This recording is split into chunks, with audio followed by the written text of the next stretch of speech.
Hello, Seiiti Arata. In some cases, generosity can cause anger or resentment because it is improperly managed. Do you know how to correctly manage your generosity? What should you do when someone tries to take advantage of your goodwill? In general, being someone who's generous and willing to help others is a very good thing, and those who are generous can often build good relationships and they can achieve happiness and prosperity. Generosity is also helpful in a working environment. Companies that have a culture of contribution have more unified teams that work better. Generosity brings better results on a corporate level. But can being too generous end up hurting you? Are there not times when we dedicate ourselves so much to other people that we forget about ourselves by trying to help people too much? Are we actually impeding their development? Be careful not to get in the way of people's opportunity to development. When you misuse your generosity, you can get in the way of people's opportunity to grow, to develop. For example, imagine you are a very generous teacher and you want to help your students to succeed academically and professionally. You deliver the best class possible and you also do whatever the school is asking of you, but when class is over, after fulfilling all your official obligations, you also say to your students that you are willing to answer any other additional questions that they might have, and then you stay late at school, and sometimes you don't get anything, financially, in return. Some students will take this opportunity and they'll start asking you for help with activities that are not really your responsibility as a teacher. Maybe they'll ask you to help applying for scholarships or review some resumes or even help with the subjects of other teachers. And none of this is your responsibility as a teacher. But you might not be able to say no to those requests, and then you stay late at school helping the students with everything that they ask you for. And on the one hand, see, this is practicing generosity, but on the other hand, you may be preventing your students from learning new things. By doing the work of your students, you are getting in the way of people's opportunity to develop. Teachers who are helping without setting a personal limit may have students who don't have a very good performance. It's a paradox, but despite good intentions, students end up not performing well. And in this example, are you really helping, or maybe are you ultimately hindering the ability of your students to learn how to solve problems on their own? The case of the teacher who does more than they should is just one example. Think about your life and the times you helped in situations when you shouldn't have.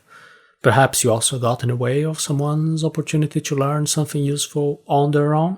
To be able to practice true and long-term generosity, first, you need to know how to take care of yourself. In addition to getting in the way of people's opportunity to develop, misplaced generosity carries another risk. Too much generosity may be harmful to your health, to your leisure, to your personal time, if you end up pushing your body beyond with what you can cope with. This sacrifice will cause problems for you in the future, so be careful when you are helping others without setting healthy boundaries for your generosity. You see, the intention of wanting to help everybody at all costs is a very noble one, and it may be through sacrificing your personal time, spending extra nights, even taking your weekends off in order to meet everyone's demands. In our training sessions, I talk in more detail about what we call the superhero syndrome. Basically, it is a mistake to think that being generous means being available to everybody 24 hours a day, 7 days a week. You don't need, and you shouldn't try to act like a superhero. Being generous in a balanced way means that you know how to do things in moderation and also to respect healthy boundaries in order to take care of yourself and others. To be generous in the long run, you have to understand that the help you offer to others can only exist when you stay healthy. A classic example is the principle of when you are in a plane and then the safety procedure says that in case of emergency, first put the safety mask on yourself and only then in the people around you. You have to set boundaries to help others without harming your own state of health and your own well-being. Otherwise, over time, you may become physically and mentally depleted. You may even end up developing some resentment towards the fact that you are always helping everyone all the time, feeling that some people might be taking advantage of your generosity.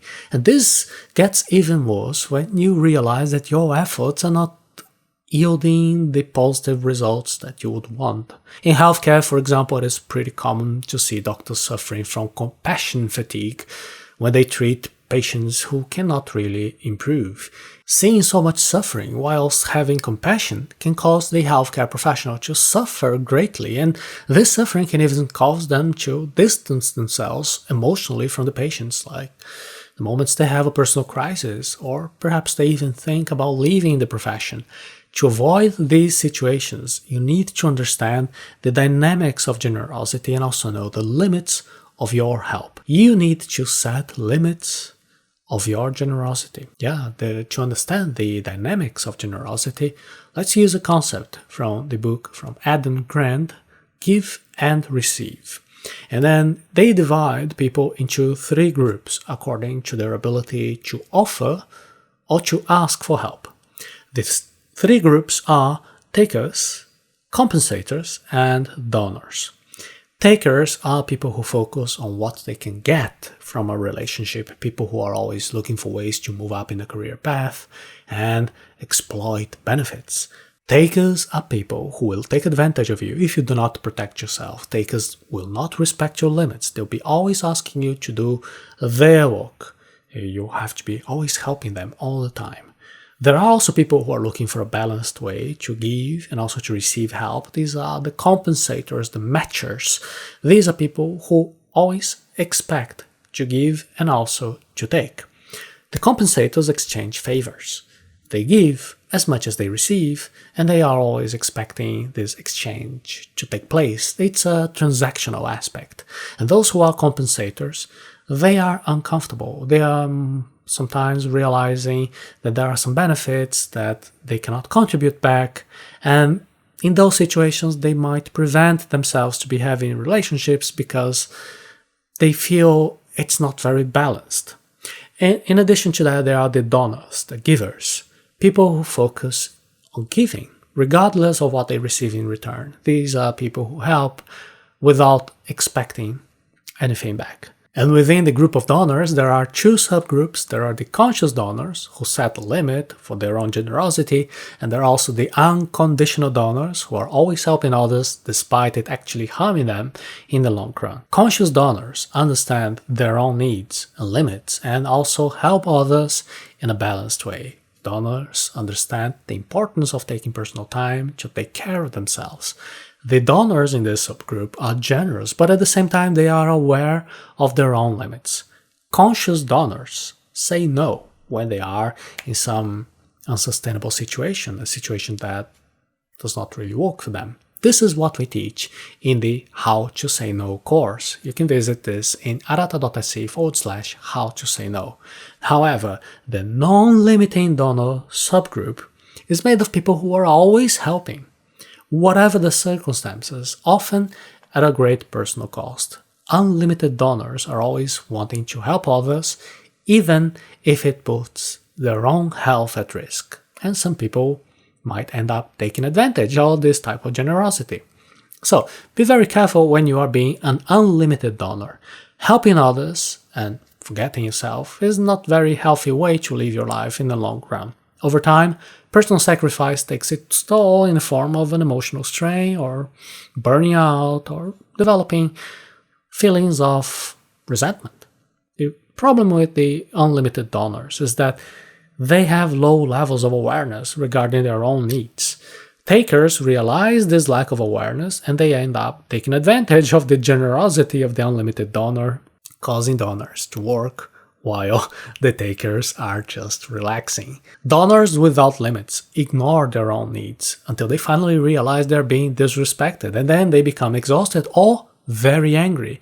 If they become exhausted, donors can no longer help other people. And if they get angry, these donors create a kind of a conflict, causing them to separate themselves from the relationship. Maybe they'll fight, and that also undermines the ultimate goal, which is to begin with to help other people. Relationships between those who only give and those who only take tend to be problematic. One dynamic that needs to be looked at is when a person with a taker profile is in a personal, professional relationship with somebody who has a donor profile. This relationship between takers and donors tends to escalate to the point where it creates problems. One solution to this kind of problem within companies is to try to re-educate or simply to get rid of the people who have a little bit of the taker profile. Workers who want to suck value from others have a high risk of being fired or suffering some career stagnation. In a moment, we're going to take a look at the criticisms of this first theory, but first let me ask you a few questions. Should you just discard people from your life because they have a taker profile? Can't we be more generous and look for ways for these people to realize their own shortcomings and improve? Try to put yourself in the shoes of someone who has been labeled as a taker. Have you ever wondered how would it feel if you would be removed from a team because you have been unfairly classified as somebody who is just a taker? You're draining everybody around you. Maybe it takes a little bit more training or heart-to-heart conversation in order for you to realize that perhaps you can improve, you can do better. Practice your generosity in a balanced way. A simple way to prevent others from taking advantage of your generosity is to set aside some specific time periods to contribute to other people's lives and keep other particular blocks of time to take better care of yourself. There is an experiment on generosity that divided participants into two groups. One group made one tiny contribution to other people's lives every day, 5 days a week. The other group chose one specific day of the week and made various contributions to the lives of 5 people. Do you understand? The group that made all the contributions in one single day, this is the group that had the most happiness. That means that helping multiple people in just one day brings more personal satisfaction than helping a few people every single day. This happens because when you're taking just a few minutes every single day to be helping people, you don't really perceive your own generosity. But if you help multiple people in just one day within a week, you're more likely to realize your generosity, and then that will provide you more happiness that is going to be perpetuated throughout the week. Because of this, one scientific recommendation is that you choose one day of the week to help everybody who needs it, and you do it at once rather than helping all types of people every single day, just a little bit. Another tip is that you find a way to prioritize. Some of the requests that come to you can actually be resolved by the person if they make a little bit of an extra effort, and this helps people to learn how to solve their own problems independently. Choose to help only when your personal contribution is most needed or in situations that really matter. And always try to help the person to become more self-sufficient in the future. That is, you can give the fish, but also teach how to use the fishing rod. Also, try to be productive. Instead of helping one person at a time, see if there are ways in which you can bring more than one person together in the same environment, and then when you have one, they all get the benefit. Perhaps one can focus on learning and then focus on helping other people by teaching others, by multiplying knowledge and understanding. It is also important to pay attention to the kind of a person that you're helping. Are these people worthy of your help, or are they just taking advantage of your generosity? You may even think that all human beings are worthy of compassion, right? Just remember that your time is also limited. When you're helping someone who's taking advantage of you, you're also failing to help other people who perhaps have better intentions. Therefore, pay special attention to detect takers, deceivers, or the type of people who may deserve your attention a little bit less. People who ask for your help in a healthy way, they are those who understand that they are actually taking up your time, and because of that they will try to be as efficient as possible. They will be respecting your effort and they'll be asking for help only on specific things after they give a try. This will only come after they have already worked on their own problems, they're trying to figure out solutions on their own. Someone who is a taker does not understand, they do not respect this. The taker wants you to act immediately and do exactly what they want, often doing work that is not really up to you. The taker is not flexible. They don't care about other things that you have to do about your own schedule. The taker wants you to be flexible to meet their needs. So when you see signs like this, you need to be assertive and you have to learn how to say no. You have to set your own limits. For example, you might follow a certain type of a compensation system in which you demand that in order for you to help, this person also has to do something for you in return. This may be something also that they can do to other people, not necessarily back to you. We also need to increase our level of awareness and our full presence when we are unable to understand our own emotional state and how we truly feel inside. We can better understand the balance that is needed to help others without great personal sacrifice on our own account. Be careful when labeling people as takers, as compensators, or as donors. And there is also a necessary critic that we have to make when we're labeling people as takers, exchangers, or givers, because theories are not like, the theory is a little bit different from practice. Depending on the moment, depending on the context, depending on the history I have with a certain person, I might behave in a way to either give more or might want to receive more. I might be the type of a person, financially generous, who's always giving, and at the same time I might be inside of a loving relationship in which I behave like the type of a person who's always wanting to receive. So it depends. Because of that, what we have to say is that in this model of simplifying, classifying people in 3 different groups, this is just a teaching method to transmit an idea. But this simplification shouldn't go to the point of stopping you from being able to practice your generosity. Because if you're labeling everybody as a taker, as a giver, maybe you're gonna stop helping people. And maybe the problem is not actually in the other people. Each person has their own narrative, explaining their own actions. If I can establish an honest conversation with someone who is considered to be a taker, maybe that person will, have a story to make them behave like that. And with this understanding, I might be able to even better in helping, perhaps even making that person realize and change their own behavior. There's a second criticism, is that we unfortunately have a very bad self-evaluation skill. Unfortunately, every time you hear people's opinions on themselves, they'll say they're all generous, they're all givers. It's very rare that you'll find somebody who say, yeah, I saw that video and I was listening about it. I think I'm a taker. And the reason for that is that it's difficult for us to realize our own mistakes, to admit our own character flaws. So please always reflect a little bit before you're labeling other people. Maybe it's going to be a good idea for you to do a self-evaluation and also get the anonymous opinion of other people. You may send a link to your friends and say it's an anonymous link, and then ask them to write a little bit about what they think about your own behavior. You can ask then if they believe that you take more than what you give. Perhaps this anonymous type of a feedback will help you to have a better evaluation that is closer to reality. Having compassion and generosity is an excellent behavioral trait, and helping other people will take us away from this selfish mode of thinking and often will help us to realize our own problems and being so small when compared to the problems of other people, and that also helps us to deal with our own suffering. When we are helping other people, often we are helping ourselves. That does not mean that our generosity should be unlimited.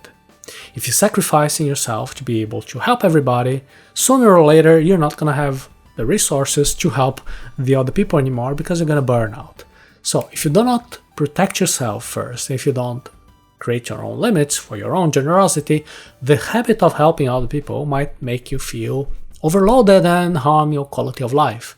So instead of being able to help other people, you might become the type of person who desperately need help. The key word today in our conversation is balance. Now, we all know how difficult it is to say no and deny help to somebody who we perceive to be somebody who actually needs our help. Saying no can be difficult, but as any other skill, it is something that we can learn. In case you feel that you need more time in your life, that you are overloaded, or that some people are abusing your generosity, I invite you to take a look at our training, How to Say No, by going to arata.se/how to say no.